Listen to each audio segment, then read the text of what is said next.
जी हाँ दोस्तों, नमस्कार। मैं उमेश चंद्र आप सभी का मगल क्लास में स्वागत करता हूँ। दोस्तों, आज हम फिर लेकर आए हैं आप लोगों के लिए ये करड़ी से संबंधित जो काफ़ी इम्पॉर्टेंट आपके क्वेश्चन होते हैं। ये करड़ी से संबंधित जितने भी मैथ के क्वेश्चन हैं, ये आप लोगों को काफ़ी इंटरेस्टेड भी लगता है और काफ़ी लोगों को ये समझ में भी नहीं आता है। तो आज हम ऐसे ट्रिक और ऐसे इंटरेस्ट के साथ लाए हैं कि जिससे आप समझेंगे भी और इसको लगाएंगे भी। आइए बात करते हैं करड़ी से संबंधित। तो करड़ी में पहला नंबर तो आप ये जानते हैं कि जो भी करड़ी होता है उसमें जब दो जोड़ा बन जाता है तो वो करड़ी के बाहर होता है। यानी कि अगर हम ये वर्गमूल की बात करें तो 2 जोड़ा, अगर हम घनमूल की बात करें तो 3 जोड़ा। इस तरह से 4, 5 यानी जितने भी इसमें मूल होते हैं उतने जोड़ा बना करके इसको पार किया जाता है। अब आते हैं, हम बात कर लेते हैं जो आपके टॉपिक में हमेशा आता है, जैसे यूपी टेट हुआ, सी टेट हुआ या शिक्षक भर्ती हो गई या जितने भी एसएससी सीजीएल के हो गए, एसआई के हो गए, यानी इस प्रकार से जितने भी एग्जाम आप देने जाते हैं तो करड़ी से क्वेश्चन यही सब पूछे जाते हैं। और मात्र 1 सेकंड का काम होता है, इसको आप देख करके डर जाते हैं और इसको छोड़ के चले जाते हैं। मात्र 1 सेकंड का काम होता है, क्वेश्चन देख करके ही आंसर बता देना। ये आज हम आपको सिखाएंगे कि क्वेश्चन देख करके ही आंसर को आप कैसे बताएंगे। इसको आज आप भली पूर्वक सीखेंगे। आइए हम बात करते हैं करड़ी से संबंधित। इसको करड़ी यानी कि इसको देखिए, करड़ी को अंग्रेजी में क्या कहते हैं, पहले आप क्वेश्चन को पढ़ लीजिए। तो करड़ी को अंग्रेजी में क्या कहते हैं, सर्ड्स कहते हैं। अब यहाँ पे हमने पहला ऑप्शन ये दिया है कि जब करड़ी अनंत बार हो। तो देखिए सभी में करड़ी अनंत बार है, यहाँ पे अनंत बार, यहाँ पे अनंत बार, यहाँ पे अनंत, यानी सभी में हमने पहला स्टेप यही लिया है कि जब करड़ी अनंत बार हो तो हम क्या करते हैं। अब आइए, अब क्वेश्चन देख करके ही उत्तर को जो है लगाते हैं, जवाब देते हैं। तुरंत आप क्वेश्चन देखेंगे, तुरंत आपको 1 सेकंड के अंदर जवाब आएगा। आज जैसे जवाब आपके जुबान पे रखी हो, यानी इसका हल आपके जुबान पे रखा हो। कैसे हल करते हैं इसके बारे में देखिए, थोड़ा सा भी माइंड लगाइए, अभी देखिए तुरंत समझ में आ जाएगा। जब अब तक नहीं समझे हैं तो आज कंफर्म करके समझ करके जाएंगे। और इसको नोट भी करके रहिए, करते रहिए, और जैसे ही एग्जाम आए एक बार इसको पुनः दोहरा करके जाइए। मेरा ये वादा है, दावा भी है कि ऐसे क्वेश्चन आप जरूर हल कर पाएंगे।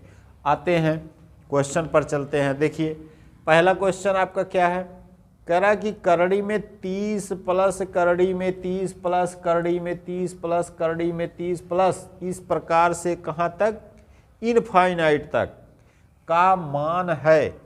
यानी कि पूछा जा रहा है कि अगर इस प्रकार से लिखा हो कि 30 प्लस 30 प्लस 30 प्लस इस तरह से लिखा हो तो इसका मान क्या होगा। तो हमने अभी कहा कि ये मात्र 1 सेकंड का काम है। अभी देखिए तुरंत आप बताएंगे कि इसका मान क्या होता है। तो आप दिमाग में ये रखिए कि पहला काम ये कि इसका आप गुणनखंड करेंगे, यानी कि इसका आप गुणा करेंगे। तो गुणा कैसे करेंगे, अब ये 2 अंक ऐसा सोचिए, 2 अंक ऐसा सोचिए कि जिन 2 अंकों का गुणा करने पर यह दोनों यानी कि 30 हो जाए। अब आप कहेंगे 15 दूना 30, लेकिन ऐसा नहीं, इसका भी एक नियम है, एक शर्त है। शर्त क्या है कि इस 30 का, यहाँ पे देखिए इसका हल हम यहाँ पे कर रहे हैं, यानी कि 30 का दो अंक ऐसा लीजिए कि जिसका गुणा करने पर 30 आ जाए और जिसको घटाने पर 1 आ जाए। यानी कि घटाने पर कितना आए, 1 आए, गुणा करने पर कितना आए, 30 आए। तो देखिए जैसे मान लीजिए इसका हम गुणा कर रहे हैं 6 गुणे 5, तो 6 पाँचे कितना हो गया, 30, राइट। अब यहाँ पे 6 पाँचे 30 हो गया। इसके बाद जब हम 6 से 5 को घटाते हैं तो कितना आता है, 1 आता है। तो हमने क्या कहा, हमने मात्र इतना कहा कि जो भी संख्या दी हो, यानी कि जिस भी संख्या में आपको गुणा करना है तो उसका 2 गुणनखंड, यानी कि 2 अंक ऐसा लीजिए कि जिसका गुणा करने पर वो संख्या प्राप्त हो। जैसे यहाँ पे 30 का हमने गुणनखंड लिया, 6 और 5 को ले लिया, तो 6 और 5 का गुणा करने पर 30 आता है। हाँ, अब इसके बाद देखिए, जब ये 30 आ गया, फिर हमने दूसरा प्रश्न क्या किया कि 6 में से 5 को घटाने पर 1 आना चाहिए, यानी कि घटाने पर 1 आना चाहिए और गुणा करने पर वही संख्या प्राप्त होनी चाहिए। ठीक, अब देखिए घटाने पे कितना आया, 1 आया, गुणा करने पर वही संख्या प्राप्त हुई। तो जैसे भी इस प्रकार से आप कर लेते हैं, तो अब देखिए यहाँ पे यदि प्लस होगा, अगर इस सवाल में यदि प्लस होगा तो बड़ी संख्या उत्तर होती है, जो बड़ी संख्या होगी वही उत्तर होगा, और यदि माइनस दिया हुआ है तो जो छोटी संख्या होगी वह उत्तर होगा। बस इतना ही कॉन्सेप्ट आपको याद रखना है ना, छोटा सा सवाल। अब देखिए, ये छोटी छोटी बातें मगर मोटी बातें। आते हैं क्वेश्चन पर, चलते हैं। देखिए, जैसे हमारा पहला सवाल है 30 प्लस करड़ी में 30 प्लस करड़ी में 30 प्लस करड़ी में 30, कहाँ तक, इनफाइनाइट तक, यानी कि अनंत का मान बताना है। जब अनंत का मान बताना है तो क्या करते हैं, पहला काम यही करते हैं कि 30 का गुणनखंड करिए। तो 30 का गुणनखंड करने पे क्या आया, 6 गुणे 5, यानी 6 पाँचे 30 आ गया। अब 30 तो आया, लेकिन घटाने पर 6 माइनस 5 में से जाएगा तो कितना आएगा, 1, यानी कि 6 में से जब आप 5 को घटाते हैं तो 1 आनी चाहिए। अब हमने यहाँ पे कॉन्सेप्ट आपको बताया कि जैसे ही इस क्वेश्चन में अगर प्लस का दिया हो तो प्लस का मतलब कि बड़ी संख्या, और यदि छोटी, यानी कि छोटी संख्या, ये जो है माइनस अगर दिया रहेगा तो छोटी संख्या होगा। बात आई समझ में? ठीक है, अब आते हैं इसमें, देखते हैं। यानी कि पहला क्वेश्चन आपका सॉल्व हो गया। आप पहले क्वेश्चन का उत्तर क्या मानेंगे, पहले क्वेश्चन को उत्तर यानी कि प्लस दिया, देखिए यहाँ भी प्लस है, यहाँ भी प्लस है, यहाँ भी प्लस है, यहाँ भी प्लस है। इसका मतलब क्या है कि इसका जो उत्तर होगा वो होगा 6 आंसर, राइट। ये 6 आंसर आ गया। अब आते हैं दूसरे ख वाले पे चलते हैं। तो ख वाले में देखिए, तो इसका आंसर आप समझ लिए हैं, तो इसको हम मिटा देते हैं पहले वाले को। अब देखिए दूसरे वाले की बात करते हैं। अब जब दूसरे वाले की बात करेंगे, सेम वही प्रक्रिया है इसमें भी, यानी दूसरे वाले में भी सेम वही प्रक्रिया। अब देखिए दूसरे का क्या है, जैसे ये 42 दिया हुआ है, यहाँ भी करड़ी में 42 प्लस करड़ी में 42 प्लस करड़ी में 42 प्लस करड़ी में 42, इस प्रकार से करते हुए कहाँ तक जाना है, इनफाइनाइट तक जाना है। अब इनफाइनाइट का पूछ रहा है कि मान कितना होगा, तो सेम वही प्रक्रिया आप अपनाइए। कौन सा, 42 का आप गुणनखंड करिए, ऐसा 2 वर्ड लीजिए, ऐसा 2 अंक लीजिए कि जिसका आपस में गुणा करने पर 42 आ जाए और घटाने पर 1 आ जाए। मात्र एक ही ट्रिक है। एक ट्रिक क्या है, जैसे मान लीजिए कि आपने 42 को लिया है। अब आप कहेंगे कि सभी क्या सम संख्याएं ही ऐसी होती हैं, जी हाँ, लेकिन अभी भी और इसके आगे जैसे जैसे आपका डाउट होगा हम बताते रहेंगे, अभी आप धैर्य रखिए। देखिए जैसे 42 है, 42 का आप गुणनखंड करेंगे तो आ जाएगा 7 छक 42, यानी कि 7 गुणे 6। जब 7 गुणे 6 करेंगे तो आ गया कितना, 42। तो हमने पहला काम यही बताया, पहला ट्रिक हमने यही बताया कि इसका गुणनखंड कर लीजिए, यानी कि 2 ऐसी संख्या लीजिए जिसका गुणन करने पर 42 संख्या प्राप्त हो।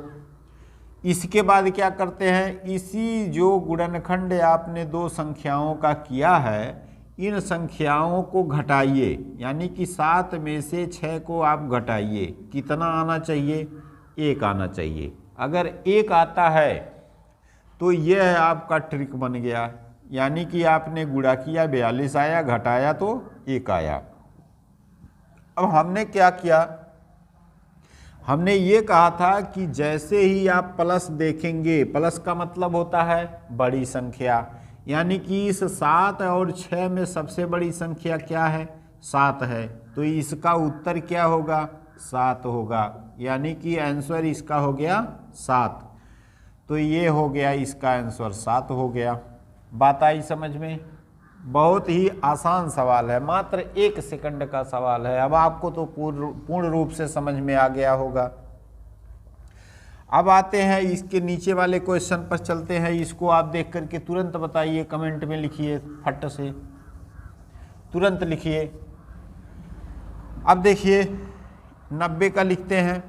अब इस 90 में यानी कि 90 का गुणनखंड करिए, तो 90 का जब गुणनखंड करेंगे तो हो जाएगा 10 9 90, 10 गुणे 9 कितना आया? 90 आ गया। अब हमने कहा था कि इसको घटाइए, 1 आना चाहिए, यानी कि जब 10 में से 9 को घटाएंगे तो कितना आ गया? 1। दोनों शर्तें पूरा हो गई। और जब दोनों शर्तें पूरा हो गई तो हमने तीसरा बताया था कि जैसे ही इसमें चिन्ह को देखते हैं, अगर प्लस आता है तो बड़ी संख्या, अगर माइनस आता है तो छोटी संख्या। तो यहाँ पे देखिए, यहाँ भी माइनस है, यहाँ भी माइनस है, यहाँ भी माइनस है, यानी इसी प्रकार से इनफाइनाइट तक का मान बताना है। तो यहाँ पे जब माइनस है तो हमने ये बताया था कि इन दोनों संख्याओं में देखिए छोटी संख्या कौन सी है। तो छोटी संख्या कौन सी है? 9 है। तो यहाँ पे इसका उत्तर क्या हो जाएगा? 9 हो जाएगा। ये हो गया आंसर। तो देखिए 1 सेकंड में आ गया आंसर। अब आप अगले क्वेश्चन को हल करिए। अब जैसे घ वाले में देखिए, घ वाले में दिया है 110। अब दो संख्या ऐसा ढूंढिए, यानी कि दो संख्याओं का ऐसा गुणनखंड करिए, दोनों का ऐसा गुणा करिए कि 110 आ जाए। तो जब 110 का गुणा करते हैं यानी कि दो संख्या, तो होगा 11 गुणे 10, 11 दहिया में 110, यानी कि दोनों का जब गुणा किए तो कितना आ गया? 110। अब घटा करके देखते हैं, घटा करके यानी कि 11 में से आप 10 को घटा दीजिए, कितना बचेगा? 1 बचेगा। आया? अब हमने ये बताया था तीसरी बात। पहला बात तो हमने ये बताया कि इन दोनों का आपस में गुणा करिए, कितना आना चाहिए? वही संख्या आनी चाहिए, तो आ गई। दूसरा ट्रिक हमने ये बताया कि इन दोनों में से घटाइए दोनों संख्याओं को, कितना आना चाहिए? 1 आना चाहिए। तीसरी बात हमने ये बताया कि अब देखिए यहाँ पे प्लस है या माइनस है, तो यहाँ पे माइनस है। तो जब माइनस होता है तो सबसे छोटी संख्या होती है, यानी कौन सी संख्या होगी? यहाँ पे 10 हो जाएगा उत्तर, यानी कि आंसर कितना हो गया? 10 हो गया। अब देखिए 1 ही सेकंड का सवाल है, मात्र 1 सेकंड। जैसे ही आप इस क्वेश्चन को देखें तो 11 दहिया में 110, यानी कि 10 इसका उत्तर आ गया। आ गया ना? अब आते हैं इस क्वेश्चन के बाद। अभी इस क्वेश्चन के बाद देखिए थोड़ा सा अंतर आ गया है। अंतर क्या आया है? इसमें माइनस ना तो है ना तो प्लस है। अब इस सवाल को कैसे हल करेंगे इसके बारे में देखिए। अब इस सवाल थोड़ा सा अंतर है, लेकिन वो भी इसी प्रकार से है ताकि आप तुरंत देखें और तुरंत आपका क्वेश्चन सॉल्व हो जाए। अब सॉल्व करने का क्या तरीका है देखिए। तो सॉल्व करने का यानी कि जैसे ही आप यहाँ पर देखिए कि यह 5 करड़ी में 5, करड़ी में 5, करड़ी में 5, करड़ी में 5, ये कहाँ तक का है? इनफाइनाइट तक का है। जब इनफाइनाइट तक का होगा और बीच में गुणा होगा, क्योंकि यहाँ पे पहले कौन सा था? धन वाला, दूसरा हमने बताया ऋण वाला, तीसरा हम बता रहे हैं आपको गुणा वाला। अब जब इसके बीचों में यानी कि बीचों बीच ये गुणा शब्द यानी कि गुणा का निशान है। जैसे देखिए यहाँ पे कोई चिन्ह नहीं दिख रहा आप लोगों को, सभी करड़ी के बीच में कोई चिन्ह दिख रहा है? नहीं दिख रहा। तो जब नहीं दिख रहा है तो यहाँ पे क्या मानते हैं? गुणा मानते हैं। और जैसे ही गुणा होता है बिना कुछ सोचे समझे, बगैर कुछ सोचे समझे क्या लिख देंगे? जो संख्या यहाँ पे लिखी होगी वही संख्या इसका उत्तर हो जाएगा। जैसे मान लेते हैं, अब आप कहेंगे कि क्या मैं ऐसे लिख दूँ, यानी कि करड़ी में 3, करड़ी में 3, करड़ी में 3, इस तरह से करड़ी में 3 ऐसे लिखते चले जाएं तो अनंत तक का, तो क्या इसका भी उत्तर 3 होगा? जी हाँ, बिल्कुल 3 होगा। अगर करड़ी में 2, करड़ी में 2, करड़ी में 2 ऐसे भी लिखा हो तो उसका भी उत्तर 2 होगा। अब देखिए, अब ऐसा क्यों होता है इसके बारे में आप समझ लीजिए, इसको हम प्रूव करते हैं ऐसा क्यों होता है। अब यहाँ पे देखिए, करड़ी में 5, करड़ी में 5, करड़ी में 5, ये कहाँ तक का है? ये अनंत तक का है। तो यहाँ पर जब अनंत तक का है तो जैसे मान लीजिए अब हमने 5 5 5 5 लिखा, तो यहाँ पे इसका आंसर आ गया 5। अब मान लेते हैं ये 5 5 5 नहीं मान लो तो मान लेते हैं दूसरा शब्द हो जाए, 15 15 कर देते हैं। चलिए 15 15 हम कर दिए, करड़ी में 15, करड़ी में 15, करड़ी में 15, करड़ी में 15, इस प्रकार से। तो इसका भी उत्तर कितना आना चाहिए? 15 आना चाहिए। तो ऐसा क्यों होता है? तो ऐसा इसलिए होता, जैसे हमने मान लिया कि माना इतने बराबर है, यानी कि मान लेते हैं माना, ऐसे लिखते हैं ना माना, यानी कोई भी संख्या आप मान करके लगाते हैं। तो माना करड़ी में 15, फिर करड़ी में 15, फिर करड़ी में 15, इस प्रकार से आप कहाँ तक लिखते हैं? अनंत तक लिखते हैं। अनंत का निशान ऐसे होता है, अनंत मतलब अपरिभाषित, यानी कि जिसकी परिभाषा न दी जा सके उसी को अनंत बार कहते हैं। तो ये माना हमने इतना मान लिया है और इसके बराबर मान लेते हैं हम x। ये कोई ज़रूरी नहीं x ही मानिए, कुछ भी मान लीजिए, x y z जो भी आपके दिमाग में हो, a b c d p q r कुछ भी मान लो। यहाँ मान लिए हमने x है, मान लिया आपने। अब मानने के बाद क्या करेंगे कि इन दोनों पक्षों का वर्ग करेंगे। 2 पक्ष हो गया, देखिए बराबर के इधर वाला एक पक्ष और बराबर के इधर वाला एक पक्ष। अब दोनों पक्षों का क्या करते हैं? बराबर का ये जो है वर्ग करते हैं। तो दोनों पक्षों का वर्ग करने पर, चलिए यहाँ पे लिख देते हैं, दोनों पक्षों का वर्ग करने पर, पक्षों का वर्ग।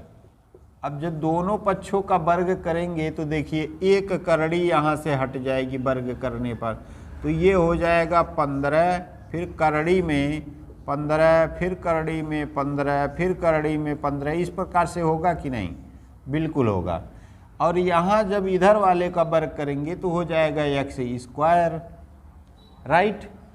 अब जब वर्ग करने पर इतना आया तो अब देखिए ये जो करड़ी में 15, करड़ी में 15, करड़ी में 15 इनफाइनाइट तक का है, इसी का मान आपने माना था कि x है। तो यहाँ पे आप 15 को उतार लीजिए, पहले जो करड़ी के पहले है, और यहाँ पे ये करड़ी में 15, करड़ी में 15, इसका मान आपने माना था x है, तो हमने x लिख दिया। बराबर यहाँ से x², ये बराबर के उधर वाला x²। अब यहाँ पे देखिए दोनों तरफ x है और x है। अब यहाँ इसे यह x और इस x से कट गया, क्योंकि इधर 2x था, जब x² है तो इसका मतलब x गुणे x, तो एक x से एक x कट गया। इधर बचा क्या चीज़? x बचा, और इधर क्या चीज़ बचा? 15 बचा। बस सेम यही प्रक्रिया सभी में होता। अब मान लेते हैं हम 5 5 5 5 लिखते हैं तो सेम ऐसे ही वहाँ भी लगाते हैं, यानी कि जिसका उत्तर, यानी जो भी संख्या यहाँ पे लिखी होती है वही संख्या इसका उत्तर होता है। बात आई समझ में? बिल्कुल आई।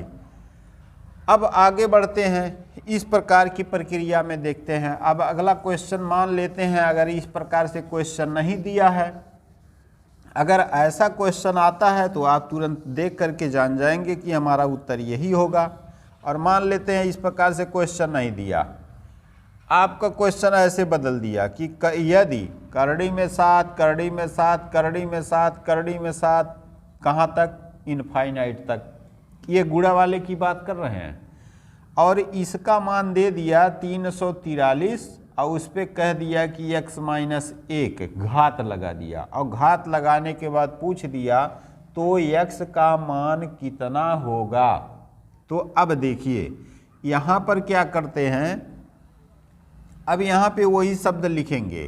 क्या लिखेंगे, इधर देखिए, करड़ी में 7, फिर करड़ी में 7, फिर करड़ी में 7, यानी कि 7 7 7 करते हुए कहाँ तक इन्होंने लिखा है, अनंत तक लिखा है। और यहाँ पे 343, ये जो कोष्टक देख रहे हैं ना, ये 343, तो 343 का क्या होता है, ये 7 होता है, यानी कि 7 पे घाते 3, और इसको कोष्टक में बंद कर देंगे। देखिए 343 जब आप 7 का गुणा करते हैं, यानी कि 7 गुणे 7 गुणे 7, इस प्रकार से जब करते हैं तो कितना होता है, 343। यानी कि ऐसे देखिए 7 गुणे 7 गुणे 7, तो 7 सत्ते 49, 49 सत्ते 343 होता है ना, ये जो जितना यहाँ पे लिखा है। तो जहाँ 343 लिखा हुआ है उसकी जगह हम लिख दिए 7 पे घाते 3। इस पे घात कितना लगा है, x माइनस 1 की घात लगा है, हमने उतार लिया। अब क्या करेंगे कि अब यहाँ पर करना ये है कि देखिए अब यहाँ पे ये जो करड़ियाँ हैं, यानी कि इसका जो मान है, इसका मान टोटल कितना आया, अभी अभी हमने बताया था कि करड़ी में जो भी लिखा होता है वही शब्द होता है, यानी कि उसका उत्तर उतना ही हो जाता है। अभी अभी हमने बताया जैसे 5 5 5 5 लिखा हो तो 5 उत्तर होता है, 15 15 15 लिखा हो तो 15 उत्तर होता है। तो उसी प्रकार से जब करड़ी में 7 7 7 इनफाइनाइट तक लिखा है तो 7 उत्तर होगा। अब इधर वाले को तो हमने लिख लिया, अब इधर वाले को लिखते हैं। तो 7 पे घाते 3, इस पे करड़ी लगा दिया गया है, कितना, x माइनस 1 की करड़ी, x माइनस 1 की घात लगा दिया गया। अब जब घात लगा दिया गया तो देखिए इस घात का आपस में गुणा कर लेते हैं, और जब घात का आपस में गुणा कर लेते हैं इधर वाले को उतार लेंगे, यहाँ लिख देंगे 7 और 3 का x में गुणा तो 3x माइनस 3। इतनी बात समझ में आया जी। यहाँ पे घात देखिए 1 है, जब कुछ भी नहीं लिखते हैं तो यहाँ पे घात मानते हैं 1। अब केवल घात और घात को लिखिए, क्योंकि यहाँ भी 7 है बेस और यहाँ भी बेस इसका 7 है, तो 7 मान लेते हैं, हट गया। तो इधर घात वाले को लिखते हैं, घात कितना, इधर 1 है, इधर घात कितना है तो 3x माइनस 3 है।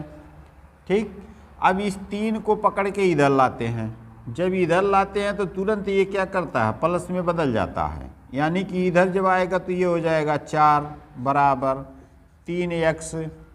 तो x बराबर, तो x बराबर कितना हो जाएगा, ये 3 इसके नीचे चला जाता है, यानी कि 4/3 हो गया, यानी कि x का मान कितना हो गया, 4/3 हो गया। बात आई समझ में। तो यही इसका आंसर हो जाता है, यानी कि ये पूछा हुआ है कि x का मान बताओ, यानी कि x का मान क्या है, तो इस x का मान ये आ गया x बराबर 4/3। तो मेरे ख्याल से आपको बहुत ही अच्छे तरीके से समझ में आ गया होगा।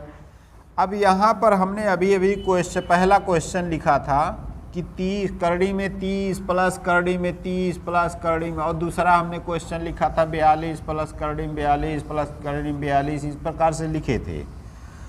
तो वहाँ पर अब ये क्वेश्चन ये बनता है कि जैसे हमने यहाँ पे लिख दिया 30 वाले का हमने लिखा, तो आपने कहा कि जो है 5 6 30 यानी 6 गुणे 5, तुरंत आपने कहा कि 6 उत्तर होगा। 42 हमने तोड़ा तो 7 6 42, आपने कहा कि 7 उत्तर होगा। और माइनस वाले का छोटा उत्तर यानी कि 5 उत्तर होता है, अगर माइनस दिया है, इसमें 6 उत्तर होता है, ऐसा आपने सवाल लगाया। अब मान लेते हैं कि इस प्रकार से, अब यदि जैसे हमारा सवाल लास्ट वाला है, ऐसे लिखा हुआ, लास्ट वाले सवाल को आप नहीं देख पा रहे होंगे तो मैं यहाँ पे लिख दे रहा हूँ। देखिए मान लेते हैं ऐसे लिखा है, करड़ी में 5 प्लस करड़ी में 5 प्लस करड़ी में 5, इस प्रकार से लिखा हुआ है। अब यहाँ पर ये कहाँ तक, अनंत तक। जैसे हम पहला क्वेश्चन लिखे थे, दूसरा क्वेश्चन, यानी कि जितना भी हमने क्वेश्चन लगाया तो वहाँ पर एक दूसरे का गुणा करते थे। जैसे हमने अभी बताया कि 30 का ऐसा गुणा करिए कि 2 अंक लीजिए और गुणा करने पे 30 आ जाए और घटाने पर 1 आ जाए। तो सेम वही प्रक्रिया, वही सवाल है। अब आप सोचेंगे कि यहाँ पे 5 है प्लस कर्णिम 5 फिर कर्णिम 5 फिर प्लस कर्णिम 5, इस प्रकार से इनफाइनाइट तक है। अब ये सोचेंगे 5 का तो ऐसा कोई अंक नहीं है जिसका गुणा करने पर 5 आ जाए और घटाने पर 1 आ जाए, ऐसी भी स्थिति होती है। तो अगर ऐसी स्थिति होती है, जैसे मान लीजिए ये है, फिर यहाँ पे मान लीजिए 7 7 7 है या 11 11 11 है, तो इस प्रकार से अगर आता है जिसका गुणा करने पे यानी गुणनखंड करने पर उतना न आए, घटाने पर 1 भी न आए, तब क्या करते हैं, तब इसके बारे में आप देखिए। तब इसके लिए आप क्या करते हैं, कौन सा क्वेश्चन का सूत्र लगाते हैं, तो यहाँ पर देखिए, तब इसके लिए आप एक सूत्र लगाएंगे। कौन सा सूत्र लगाएंगे, देखिए प्लस के लिए क्या करते हैं, जब प्लस लिखा हो, प्लस के लिए जब प्लस दिया रहेगा तो इसके लिए आप एक सूत्र लगाएंगे। कौन सा सूत्र लिखेंगे, आर बराबर, आर ही क्यों लिखेंगे, आर का मतलब होता है रिजल्टेंट, मतलब इसका जो रिजल्ट बन रहा है उसका, यानी कि आर बराबर। तो आर बराबर क्या होता है, 1 प्लस, ठीक, यानी कि पहले 1 लिख देंगे, फिर उसके बाद प्लस, तो फिर इसके बाद करड़ी लगाएंगे, करड़ी लगा करके 1 प्लस 4x लिख देंगे, ठीक है। अब इसके बटे देखिए, यानी कि सबके बटे, जब आप यहाँ पे 1 प्लस करड़ी में 1 प्लस 4x जब लिखेंगे तो सबके बटे लगा देंगे, कितना, 2। ये आपका बन जाता है सूत्र। अब इसी सूत्र पे हल कर देंगे, ठीक। इस तरह के क्वेश्चन जिसका गुणनखंड नहीं होगा उसके लिए ये सूत्र है। अब मान लेते हैं यहाँ प्लस है तो आपने यहाँ प्लस लिखा पहले के यानी कि अक्षर के पहले, माइनस रहेगा तो यहाँ पे आप माइनस लगा देंगे, ठीक। चलिए हम यहाँ पे ऑलरेडी प्लस और माइनस लगा देते हैं दोनों चिन्ह में से। यहाँ प्लस रहेगा तो प्लस, माइनस रहेगा तो माइनस, ठीक। ये सूत्र बनता है। अब इस सूत्र पे इस सवाल को हल करेंगे। अब इस सूत्र पे जब सवाल को हल करेंगे तो कैसे लिखते हैं, देखिए, आर बराबर 1 क्या चीज़, प्लस, क्योंकि यहाँ प्लस दिया है, फिर उसके बाद प्लस √1 प्लस 4, x का क्या मान है, 5 है, तो 5 लिख देंगे, गुणे 5 बटे कितना, 2। तो ये हो जाएगा आर बराबर 1 प्लस करड़ी में 4 5 20 और 1 21 हो जाएगा, 21 बटे 2, ठीक है। अब ये आर बराबर कितना हो गया, 1 प्लस, अब जो ये 21 है इसका वर्गमूल निकालते हैं। जो 21 होता है इसका वर्गमूल निकालते हैं। जब वर्गमूल निकालेंगे 21 का तो देखिए वर्गमूल निकालने पे ये आ जाता है 4.5। जब आप वर्गमूल निकालेंगे, वर्गमूल वाले क्लास में हम बताएंगे वर्गमूल कैसे निकाला जाता है, ठीक है, इसको भी बता देंगे। तो 21 का वर्गमूल जैसे ही निकालेंगे तो 4.5 के करीब आएगा और इसके बाद ये इसमें 2 से भाग दे देंगे। अब जोड़ लीजिए 4.5 और 1 यानी कि 5.5 आ गया। इसमें आप 2 से भाग दे दीजिए। जब आप 2 से भाग देंगे तो कितनी बार जाएगा, 2 दूनी 4 और 2 7 14, ये इतने, यानी कि 2 7 14 और 2 5 10, यानी कि 2.75 के करीब इसका आंसर होगा। बात आई समझ में। तो आज आप बहुत ही अच्छे तरीके से करड़ी को समझ गए होंगे। अब हमारा उम्मीद है कि आप ये करड़ी में कभी नहीं भूलेंगे और जैसे ही आप क्वेश्चन देखेंगे तुरंत 1 सेकंड में आप उसका आंसर बता देंगे। अब आगे बढ़ते हैं। हमारा अगला क्लास। और हाँ, दूसरी चीज़ ये कि यदि हमारे चैनल को आप सब्सक्राइब नहीं किए हैं तो सब्सक्राइब कर लीजिए, क्योंकि इसी प्रकार से जो काठिन्य निवारण है, यूँ कह सकते हैं कि जो कठिन सवाल होते हैं जो आपके लिए काफ़ी कठिन दिखते हैं, उसका निवारण हम करते हैं, उसकी इलाज हमारे पास है। आप उसको परमानेंट क्लास देखते रहिए और इसी प्रकार से आप इलाज करते रहिए। मात्र 1 सेकंड का सवाल, क्वेश्चन चाहे जितना बड़ा हो, मात्र जैसे ही क्वेश्चन देखेंगे मात्र 1 सेकंड लगाइए, तुरंत आपने क्वेश्चन का हल पा लिया। जैसे आज हमने पढ़ाया, करड़ी कितना हो बड़ा हो, वर्ड कितना हो बड़ा हो, अंक कितना हो बड़ा दी हो, उससे कुछ नहीं लेना देना। जैसे आप क्वेश्चन देखेंगे, मेरा ये दावा है कि तुरंत आप इस क्वेश्चन का हल ढूंढ लेंगे। तो आगे बढ़ते हैं, अगला क्लास अगले दिन। और हमारा यदि आप चैनल नहीं सब्सक्राइब किए हैं तो सब्सक्राइब कर लीजिए, और यदि वीडियो आपको अच्छा लगा हो तो इसको लाइक भी कीजिए। धन्यवाद, नमस्कार।